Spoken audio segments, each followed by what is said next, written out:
puedo vivir sin lavadora ni secadora, que tengo niños. Somos los bomberos nosotros, siempre vamos apagando fuegos. Y es bastante desconocido para el gran público cómo finalmente alcanzan a tener electricidad en sus casas.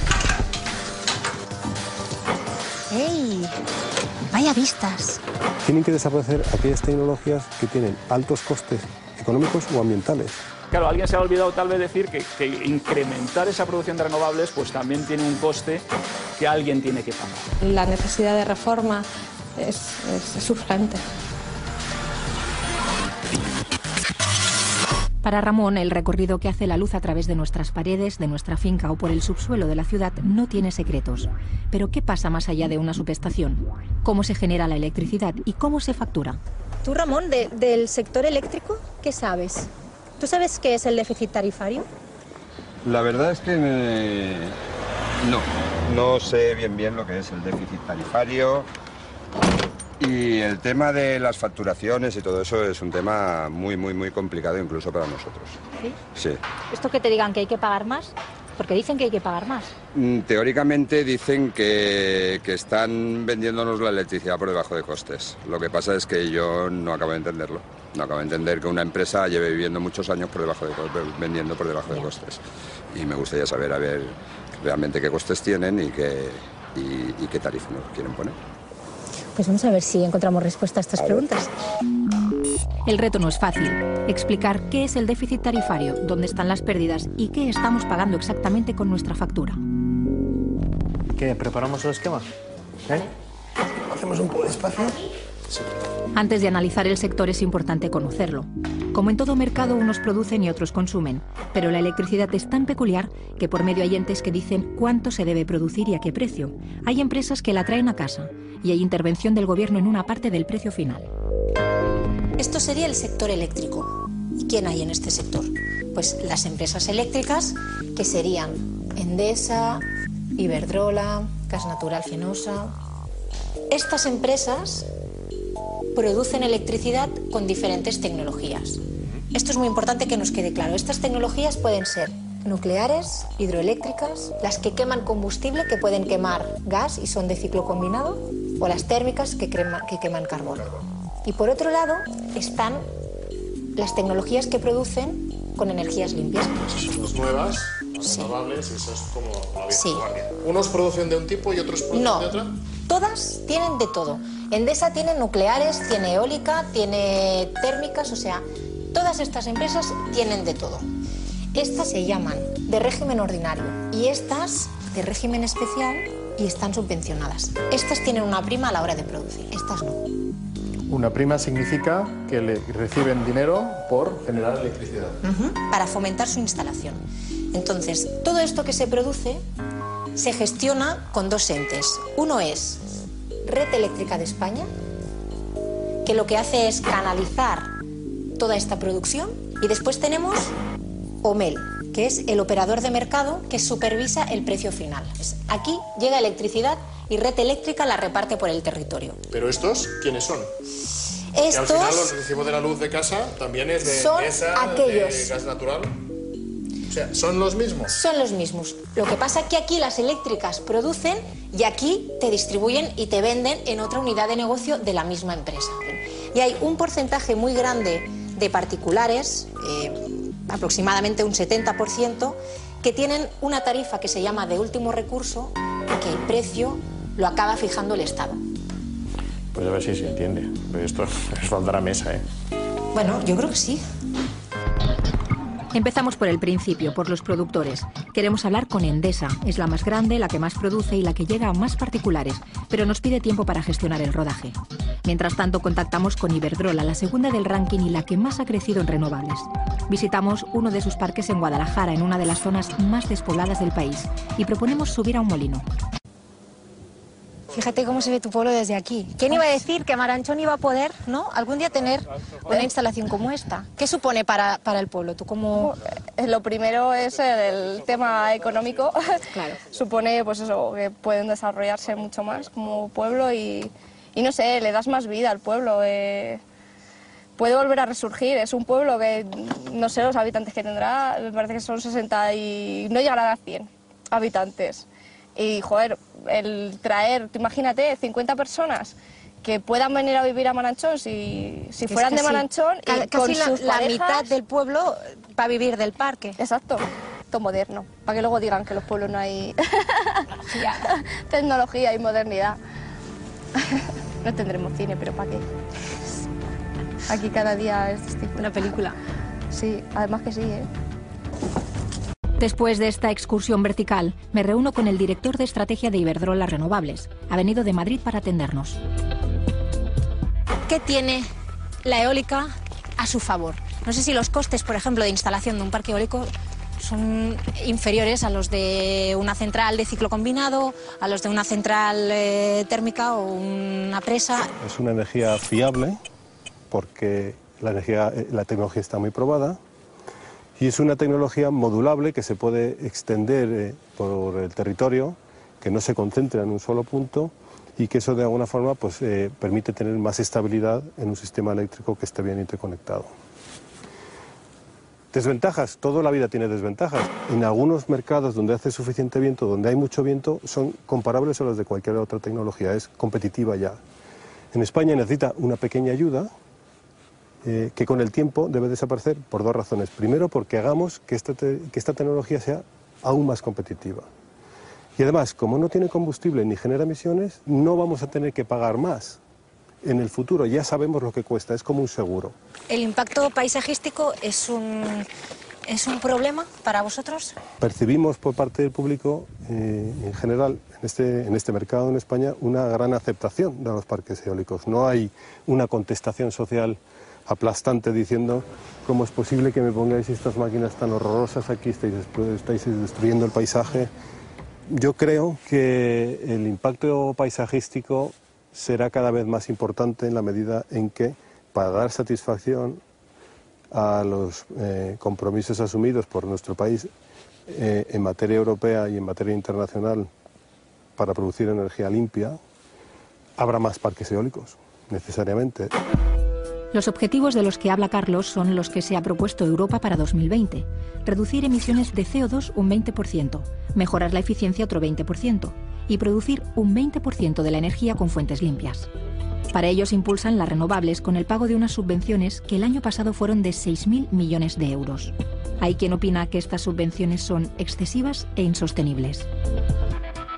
No nos olvidemos, por ejemplo, que las primas que recibe la energía eólica son 1.500 millones de euros anuales aproximadamente, que genera, o está generando este año entre el 15 y el 17% de toda la electricidad, que genera 50.000 puestos de trabajo, que ahorra más de 2.000 millones en términos anuales, en términos de importación de combustibles, y por lo tanto estamos comprando mucho con un, digamos, nivel de ayuda reducido.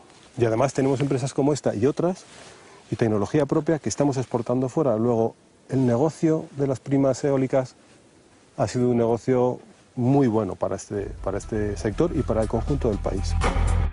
Iberdrola apuesta por las renovables, pero no por todas. Para ellos, la fotovoltaica, que es la que más subvención recibe, no está suficientemente desarrollada.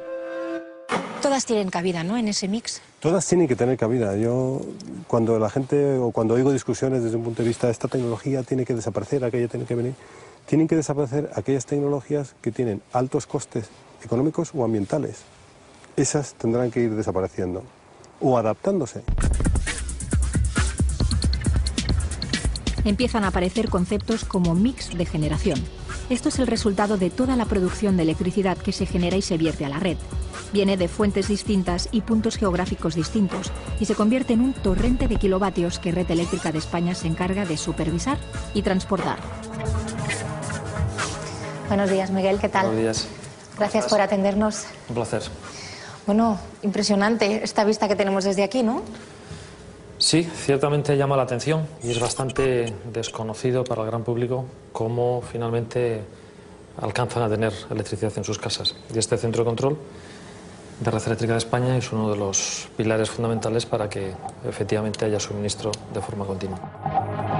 Para que encendamos un interruptor en casa, una central eléctrica tiene que estar produciendo al momento. Aquí controlan quién puede dar respuesta a esa demanda. Nucleares que siempre funcionan, ciclos combinados que se activan cuando hacen falta o renovables si están disponibles. conjunto de las renovables en 2009 proporcionó el 25% del consumo, que es importante.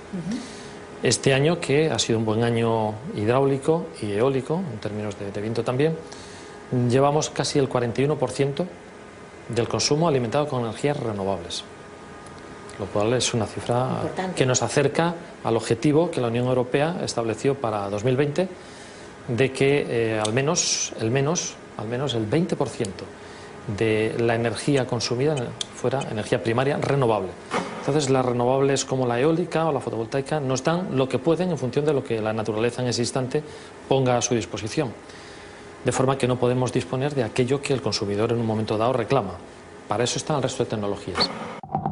Para encajar las renovables en este sistema, Red Eléctrica ha ampliado las líneas de transporte y cuenta con otro centro de control exclusivo para estas tecnologías subvencionadas. ¿Cómo convergen a la red? ¿O quién es el primero que vuelca todo lo que tiene? O sea, ¿cómo funciona? Porque aquí lo que se intenta es garantizar ese suministro. No se puede almacenar energía eléctrica en las cantidades que un sistema eléctrico requiere para funcionar. Hay que producir exactamente según se demanda. Este es un condicionante muy fuerte para el funcionamiento seguro del sistema. De tal forma que si hay energías que no están presentes en un momento dado, el consumidor no va a esperar a que haya viento o que haya sol para consumir, desde nuestras casas hasta las industrias. Es normal. Por eso tienen que verter las energías que en cada momento están disponibles y que son gestionables por el operador del sistema para garantizar el equilibrio entre consumo y generación. Vierten con prioridad las renovables y van entrando según están disponibles, salvo la hidráulica, que tiene pues una capacidad de almacenamiento que le da una versatilidad que no tienen las renovables no gestionables. Claro. Una vez que se han integrado las renovables, pues ya entran, según su precio de oferta en los mercados, pues otras tecnologías. Precio de oferta, digo, no precio de coste. Sí. De tal manera que hay energías que pueden ofertar a precio cero, es decir, precio aceptante, para asegurarse que son programadas. Y pues entran primero nucleares y otras energías que en un momento dado a sus propietarios les interesa asegurar que van a estar funcionando. Como dice Miguel, las tecnologías entran a la red según su precio de oferta y no de coste, y algunas se ofrecen a cero. El mercado es bien peculiar y, como en otros países europeos, el precio del kilovatio hora se fija en diferentes subastas a lo largo del día. Omel es el operador del mercado. Supervisa estas subastas de vendedores y compradores de electricidad. ¿Así que esto es Omel? ¿Es muy grande o qué? No, Omel es una empresa pequeña, somos del orden de 50 personas, 52, 53.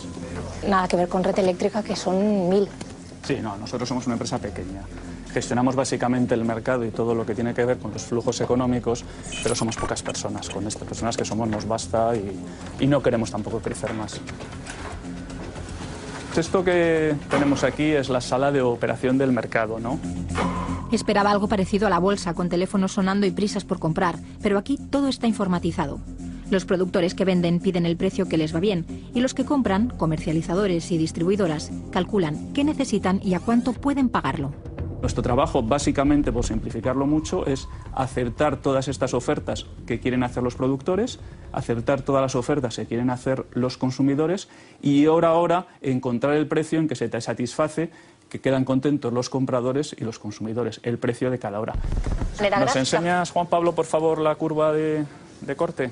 Sí. Las curvas de corte. Mira, os voy a enseñar, por ejemplo, esta representación son los precios que tenemos para mañana, ¿no? Esta es nuestra información que hacemos pública. Veis que tenemos en cada hora, veis las barras son los precios que tenemos y veis que varían. Claro, todas las horas no tienen el mismo precio. Si veis la curva azul es la energía que se va a consumir, la energía que se va a consumir en cada hora en España. Esa estimación nos la pasa Red Eléctrica. Eso, en este caso concreto, es la suma de lo que han comprado. Ajá, vale. No es estimación, es la suma de lo que han comprado, o sea, es un dato de lo que han comprado. Es objetivo. Y veis que, claro, en las horas de por la noche a nadie le sorprenderá que se consume menos, lo habréis visto en red también. Pues tampoco a nadie le sorprenderá que como se consume menos, hay menos energía que servir, los precios son más bajos. Pedro me enseña el punto donde se cruzan oferta y demanda. Ese es el valor de la electricidad. Al final los kilovatios son homogéneos y tienen un solo precio, que acostumbra ser el que marcan las centrales de ciclo combinado. Entonces, los que han ofertado a este precio que es cero, cuando se paga a 40 o a 34, obtienen este. Sí, y los que compran, sí, no le mires el punto negativo de que estos cobran eso. Mira de que los que han querido comprar al precio que sea también pagan solo este. Todo el mundo paga el precio que ha salido del mercado. Los que producen con gas no pueden hacer ofertas a la baja, perderían dinero. Otros, en cambio, ofertan a cero porque si sopla viento o sobra agua, van a producir igual aunque nadie les compre. Al final todas cobran como si hubieran producido con gas y el que menos coste tiene consigue más beneficio. Una nuclear no se puede parar. Tú no puedes estar en una nuclear parándola y arrancándola cada día. Entonces tú tienes que aceptar el precio del mercado, porque no puedes pararla. La paras cuando estás en mantenimiento, cuando tienes que hacer una recarga, pero en el día normal tú no la paras. Entonces, ¿qué tienes que hacer? Decir, mira, el precio que salga, aunque sea barato, me lo quedo, porque no puedo pararla. Sea como sea, este es el precio de la electricidad pura y dura, y es algo más barato de lo que pagan en Europa. Pero es solo la mitad de nuestra factura. También pagamos transporte, distribución y unos costes asociados que por decisión política no dejan de crecer. A esto hay que añadirle que la mayoría de particulares tienen la tarifa intervenida por el gobierno, y cada 3 meses este marca el precio final. Esta, con el desarrollo de las renovables, pues una partida muy importante. Es una partida que va convirtiéndose en muy importante y que, claro, que digamos que no es que cree déficit, es que cree que el precio de la electricidad es más caro. Si el precio de la tarifa se hubiese subido en relación a lo que se está introduciendo en renovables, no habría problema. El problema es que el precio de la tarifa no se ha subido en la misma proporción y, claro, al subir los ingresos o las ayudas que hay que dar a estas tecnologías para que produzcan, que queremos que produzcan, en España queremos que produzcan, queremos que se incremente la producción por renovables, creo que todos estamos de acuerdo. Claro, alguien se ha olvidado tal vez decir que incrementar esa producción de renovables pues también tiene un coste que alguien tiene que pagar.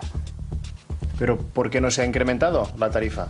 No se incrementa la tarifa porque en un momento dado el gobierno decide limitar el precio de esa tarifa. Es decir, si todo esto suma 100, dice no, el consumidor o una parte de los consumidores va a pagar 95, pensando que después vendría una época de bonanza y que se podría repercutir. Pero ningún gobierno, y digo ningún gobierno porque han habido de diferentes colores, se ha atrevido a subir esto.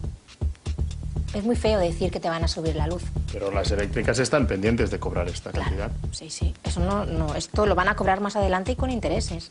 ¿Es un pastón? ¿Todo este pollo cuánto sube? Esto, casi a 17.000 millones. Por ahí anda. ¿De déficit tarifario? De déficit tarifario. Que el consumidor tiene que pagar, porque no es que el Estado diga esto no se paga, es que el Estado le dice a las eléctricas. Ya lo vais a cobrar. Ya lo cobraréis. Un día. Se lo perdono al consumidor de momento, o sea, perdonádselo al consumidor de momento que ya os lo pagará más adelante. Claro, las empresas dicen, oye, no, me estás empezando a deber mucho. Hemos estado pagando menos por la electricidad que los costes globales del sistema requerían. Cada año han sido una serie de cientos, miles de millones de euros y esos miles de millones de euros año a año han ido engordando y ahora tenemos un problema de que hay una cantidad muy elevada de déficit.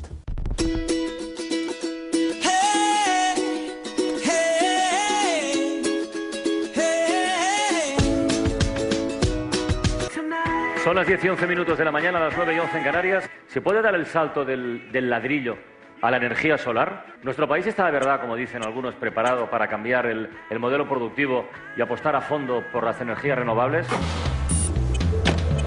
Las subvenciones a la fotovoltaica se han disparado. El número de instalaciones se ha duplicado en 2 años y queremos saber por qué son tan golosas. Bueno. Muy fácil, ¿no? Sí, hombre. Tienes fondo. No sé, creo que me estoy poniendo en forma. En el tejado de esta fábrica de aceite de oliva en Tudela hay instaladas 6.000 placas solares. Vale. Cuando quieras. Para verlas hay que seguir subiendo, aunque nada que ver con el molino. Y ya estamos aquí. Caray. No me lo imaginaba así. Impresiona un poquito, ¿no? Y eso que estamos viendo la parte trasera de la instalación, es decir, luego cuando vayamos al fondo, claro, veremos todo este mar de placas.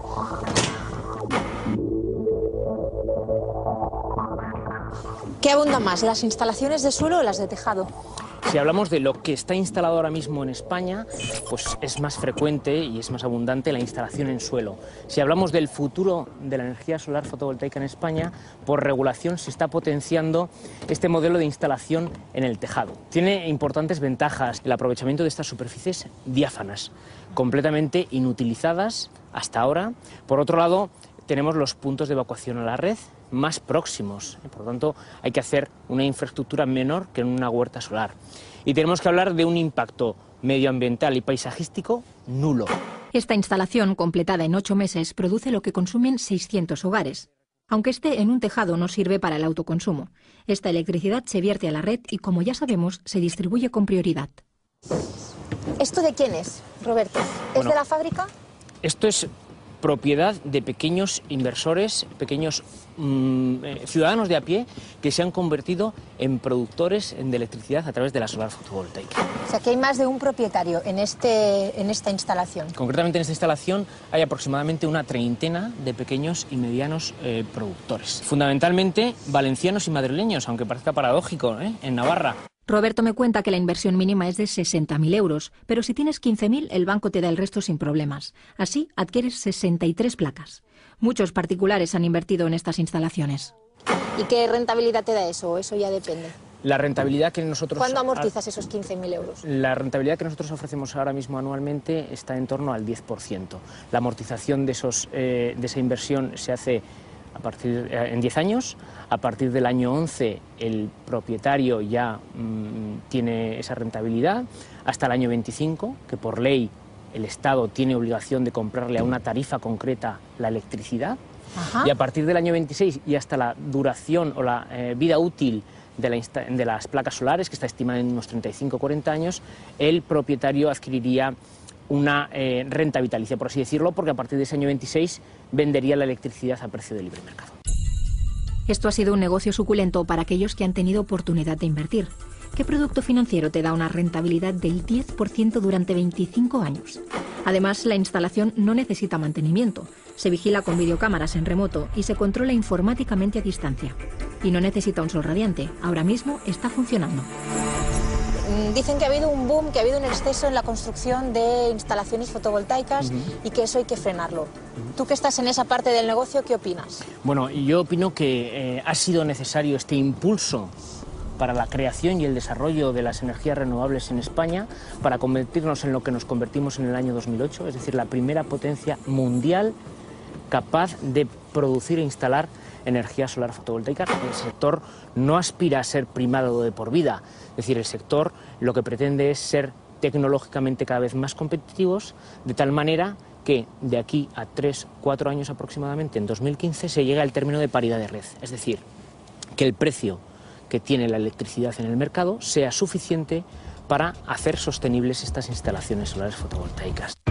La fotovoltaica produjo el año pasado el 2% de la electricidad total y recibió el 43% de toda la ayuda a las renovables. Y eso que el Estado ya había decidido recortar en aquellas instalaciones que empezaron a funcionar en septiembre de 2008. Bienvenidos. Gracias. Ya vemos que ya nos está pegando fuerte. Sí, habéis traído las nubes. ¿Sí? Bueno. ¿Hacía sol esta mañana? Sí, ha estado Vaya por muy Dios. bien. Vale. Pues venga. Con aquel recorte llegó la picaresca. La Fiscalía investiga ahora un posible fraude de 1.500 millones que habrían cometido aquellos que no tenían su huerto a punto y querían beneficiarse de las subvenciones antiguas. No todo el mundo lo ha hecho bien en este sector. Eso no sé si daña la imagen o os deja trabajar con comodidad. Bueno, concretamente a nosotros no nos daña porque somos una empresa consolidada, que siempre ha hecho las cosas bien y de manera exquisita, pero las etiquetas de fraude o no fraude hay que verlas en su contexto y en su medida, ¿no? Que haya habido actividades o personas aisladas que han aprovechado pues estas condiciones que la normativa ha presentado para subirse al carro de las renovables, pues puede ser. No nos queda otra que de manera transparente presentar la documentación que se requiera si es que se requiere una inspección lógica que no nos preocupa para nada siempre y cuando las cosas se hayan hecho bien. Claro. Y hasta dónde llegará este fraude, si es que ha existido fraude, pues habrá que verlo. Al margen del fraude, algo ha fallado. Los expertos dicen que esta tecnología es cada vez más eficiente, pero que aún no está madura. La mayoría de promotores ha cumplido rigurosamente los requisitos para instalar su huerto. Entonces, ¿por qué no se acotaron las condiciones? Intento entender cómo se ha regulado el sector. La ley vigente, hecha en 1997, colocó la electricidad en el libre mercado y su precio en una subasta.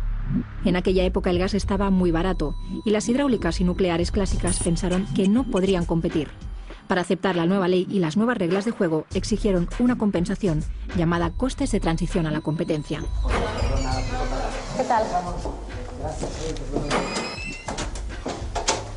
En el año 2006 hay una situación extremadamente polémica. El entonces presidente de la Comisión Nacional de la Energía, Miguel Ángel Fernández Ordóñez, estima que se les ha pagado a las compañías eléctricas excesivo dinero, que las compañías eléctricas deben devolver dinero. Iberdrola, una compañía que casi no tenía costes de transición a la competencia, es decir, no tenía centrales de generación más caras de las establecidas, está de acuerdo con ese análisis, pero otra compañía como Endesa considera que en ese periodo de tiempo solo se han recuperado aproximadamente 1/3 de los costes de transición a la competencia. La situación, como se ve, es cualquier cosa menos clara, ¿no? Y estamos hablando de agentes que conocen bien el mercado, ¿eh? Estos pagos millonarios se diseñaron para cubrir hasta 2010 unas posibles pérdidas que nunca llegaron. En el 2006 se dice, se acabaron los costes de transición a la competencia. No existe un recálculo para ver si ha sido de más o de menos, sino que se produce una solución salomónica, ¿eh? Y se dice, clausuraos todos. Y a partir de ese momento se considera que todo se inicia desde cero. Pero claro, es una situación muy extraña, ¿no? Porque ha habido centrales como los embalses hidroeléctricos o las centrales nucleares que han estado recuperando sus costes en el viejo marco. Y cuando ya han amortizado, es decir, el coste principal, se quedan solamente con el coste variable, el coste del uranio en este caso concreto, y su margen de beneficios son muy altos. Esta es la situación que se produce a partir de ese momento. Y buena parte de los debates que se dan en la actualidad tiene que ver con la ignorancia del proceso histórico, ¿eh? Quien obtuvo beneficios en el pasado quiere hacer tabla rasa de eso y mantener los privilegios en la nueva situación. Según cuenta Ladislao, cobrando estos CTCs, muchas centrales amortizaron sus inversiones mucho antes y de repente se encontraron unos beneficios inesperados que técnicamente se llaman beneficios caídos del cielo. Busco una profesora de economía para confirmarlo. En el caso concreto del sector eléctrico español estaríamos hablando de los beneficios que han tenido las empresas por el cambio regulatorio. Por lo tanto, si este mercado ha generado, como se ha sido, unos beneficios extraordinarios, unos beneficios inesperados, es más adecuado decir, a eso sí que le podemos llamar beneficios caídos del cielo. Solo en 2004 estos beneficios caídos del cielo de hidroeléctricas y nucleares habrían llegado a los 3.600 millones de euros. En el mercado eléctrico no hay libertad de entrada y salida en todos los segmentos tecnológicos, de tal manera que si hay unas tecnologías sobreremuneradas, el mercado no lo va a poder corregir. Estoy hablando principalmente pues, de las centrales nucleares, porque sabemos que en estos momentos en España no se pueden construir más centrales nucleares por una de facto moratoria nuclear. Estoy hablando de la energía hidráulica, puesto que la capacidad de expansión no es posible, simplemente por una limitación de los recursos naturales, y por lo tanto en estos segmentos no tengo libertad de establecimiento y por lo tanto no es posible ese reequilibrio de las rentas entre unas tecnologías y otras. Muchos analistas han propuesto sacar a nucleares e hidroeléctricas del sistema de fijación de precios o hacerles pagar un impuesto. También lo propuso Joan Herrera. Su interpelación fracasó estrepitosamente. Venimos al Congreso, hemos quedado con el diputado Joan Herrera, que ahora mismo está participando en un pleno, pero saldrá en 5 minutos para atendernos. Él forma parte de una subcomisión que analiza el futuro energético de nuestro país en los próximos 25 años. Vamos a intentar averiguar qué es lo que se debate en esa subcomisión. ¿Qué tal? Buenos días. ¿Cómo estás? Muy bien. ¿Qué tal? ¿Mucho trabajo? Bueno, sí, una mañana ajetreada. ¿Tienes ahora intervención o qué? Sí, de aquí un ratito. Esta subcomisión debate sobre el mix de generación o sobre las opciones para paliar el déficit. Por ella han pasado unos 60 responsables del sector y han expuesto sus puntos de vista. Aún así, y después de 1 año y medio en marcha, la subcomisión no ha conseguido llegar a un pacto. Herrera es el más crítico con las eléctricas. Cuando se habla de déficit tarifario y de que las empresas eléctricas están perdiendo, sí. ¿Dónde está? Bueno, yo creo que está en parte real, pero en parte hay un mal cálculo del déficit tarifario. Es un modelo... Nosotros tenemos un modelo ultraliberalizado, donde no hay intervención pública. Yo creo que eso es un error, porque la energía es un bien básico, porque la energía es algo que nos permite competir, porque la energía nos hace contaminar más o menos. Y yo creo que debería haber intervención pública como existe en Francia. Pero lo cierto es que la ley vigente es una ley conocida como Ley Piqué, del año 97, que la hizo Aznar, que además el PSOE planteó una enmienda a la totalidad porque dijo, no quiero este modelo tan ultraliberal, pero lo cierto es que la legislatura pasada se renovó esa ley. Yo creo que en el tema eléctrico se esconden muchos intereses y lo cierto es que las eléctricas tienen mucho poder, las eléctricas sí quieren pagar el país y es un pez que se muerde la cola. Como pueden pagar el país, nadie se atreve con ellas y lo cierto es que en el tema eléctrico no estamos haciendo los deberes. Nos tendríamos que preguntar, ¿cómo es que España en un momento de crisis económica las eléctricas han conseguido internacionalizarse como nunca? Y la respuesta es muy sencilla, porque nuestro modelo lo que les ha permitido es acumular mucho dinero, más seguramente de lo que les retocaría. ¿Cómo puedo convencer yo a alguien que haga algo para que deje de ganar dinero? Pues solo de una manera, poniendo reglas, y eso es lo que nos está haciendo. Si, como dice Joan Herrera, todo es tan claro, ¿por qué no se actúa? Ando un poco perdida entre los excesos de las renovables, los culpables del déficit y los beneficios extraordinarios de algunos productores. Y además Endesa no me atiende y no puedo preguntarle por todo esto. Lo intento con Gas Natural Fenosa. Les propongo visitar una hidroeléctrica y entrevistarme con algún responsable. Entonces nos gustaría entrevistar a un director de estrategia para entender el papel que tienen las hidroeléctricas o las nucleares dentro de ese mix de generación y poder verla. Amablemente me lo gestionan y en 2 días les hago una visita. Como no podía ser de otra manera, Gas Natural Fenosa ha apostado fuerte por el ciclo combinado. Junto con las renovables, esta tecnología es la que más ha crecido. En pocos años se ha triplicado, instalando el equivalente a 22 centrales nucleares. ¿Qué ventajas y qué inconvenientes tiene el ciclo combinado? Una de las ventajas que tiene es su flexibilidad, que ante un crecimiento inesperado de la demanda eléctrica, las centrales de ciclo combinado están ahí para entrar en funcionamiento y que no hayan apagones como sucedían 20 años atrás. También su coste de inversión es relativamente bajo comparado con otras tecnologías y su periodo de construcción también es breve. En 2 años se puede tener una central de ciclo combinado. Como desventajas, se han construido muchos ciclos combinados en España en los últimos 10 años, fruto de un proceso de liberalización, fruto de una necesidad que tenía el sector eléctrico español y en estos momentos la situación del mercado está algo distorsionada en su funcionamiento derivado de la situación regulatoria en la que estamos. La ley y la caída de la demanda han hecho que los ciclos combinados produzcan mucho menos de lo previsto. Son vitales para garantizar el suministro, pero están funcionando 3.500 horas anuales frente a las 5.000 previstas. Y la tendencia es seguir bajando. No es solo un problema de que se paguen primas para las renovables, es un problema de que hoy para las necesidades eléctricas del sistema español hay sobrecapacidad, pero en un mercado normal y completamente liberalizado no se construiría nueva capacidad de generación eléctrica y en cambio se está construyendo nueva capacidad de generación eléctrica, fundamentalmente porque hay unas primas.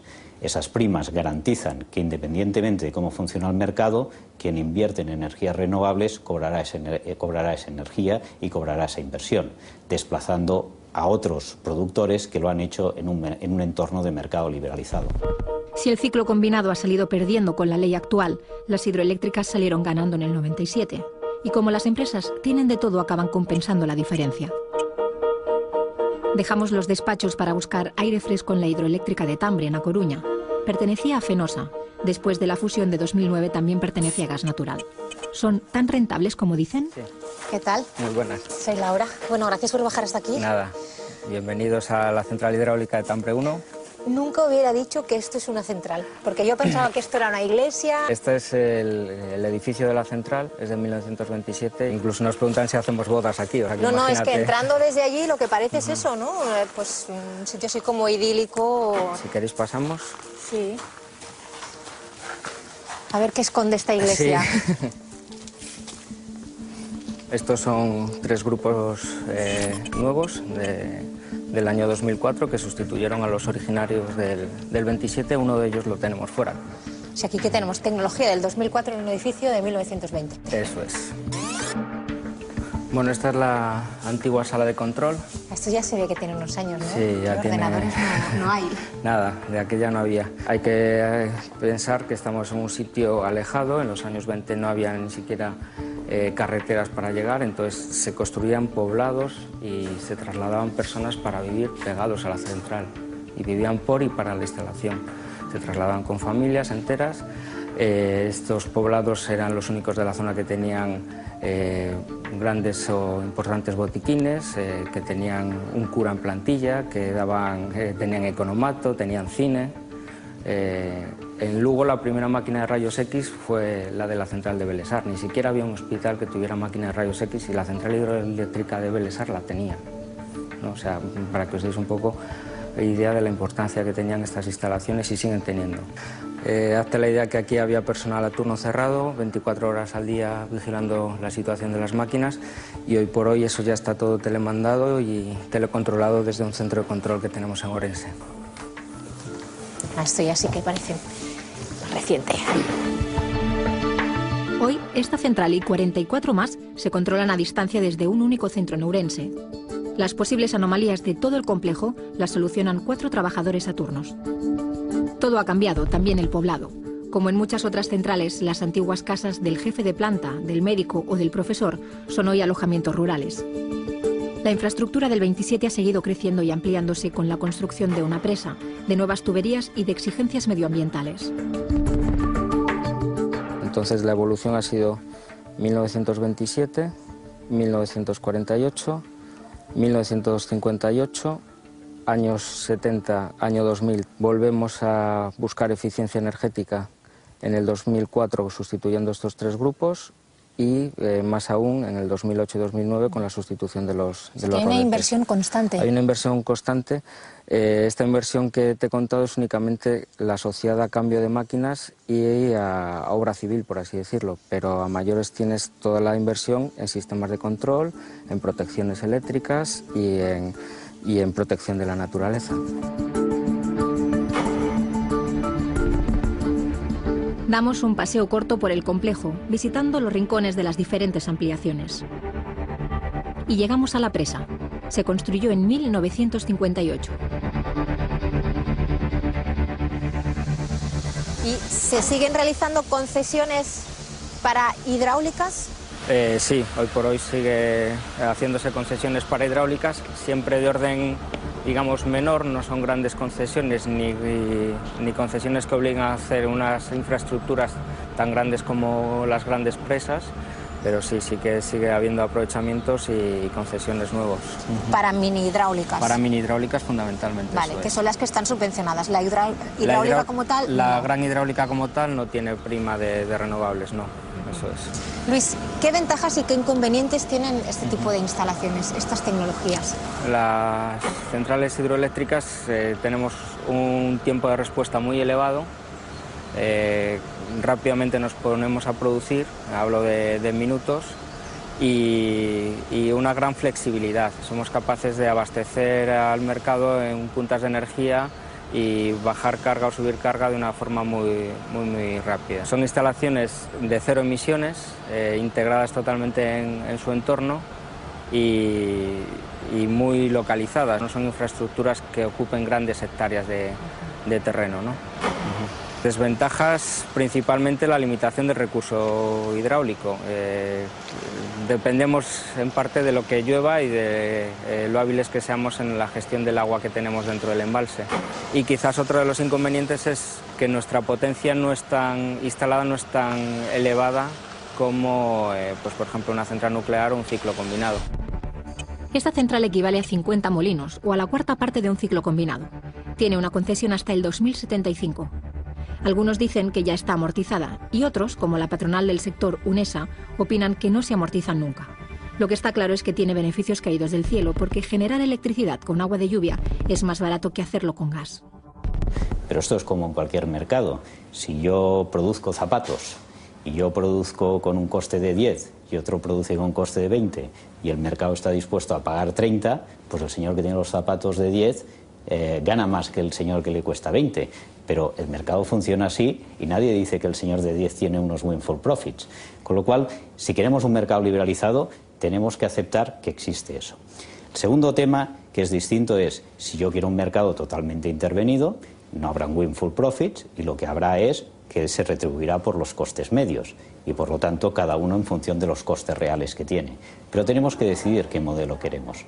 Lo que no vale es utilizar para unas cosas una cosa y utilizar para las otras cosas la otra cosa. Y al final, ¿qué tenemos? Una mala combinación de mercado y Estado. No sé si esta pizarra habrá respondido a las preguntas de Ramón, el electricista, o de amas de casa como Rosy, que pagan puntualmente sus facturas sin rechistar. Lo que está claro es que cada vez pagamos más. Seguimos pagando más por la instalación de las redes eléctricas, seguimos pagando más por la promoción de energías renovables, seguimos pagando más por la red de distribución y seguimos pagando más por los intereses de no haber repercutido el conjunto de los costes en los años anteriores. Nosotros entendemos, y en política energética y para el sector eléctrico es importante, que haya que tomar determinadas decisiones de intervención y de regulación. No estamos en contra de eso, siempre y cuando no distorsionen de una manera significativa el funcionamiento del mercado. Tener un sector eléctrico bajo una regulación insostenible que genera unos déficits tarifarios insostenibles que compiten con la deuda española, creo que es una situación en la que todos perdemos y la necesidad de reforma es urgente. Ojalá la reforma dibuje definitivamente un sector donde las empresas ganen lo que les toca y donde el ciudadano no acabe pagando los errores de quien legisla.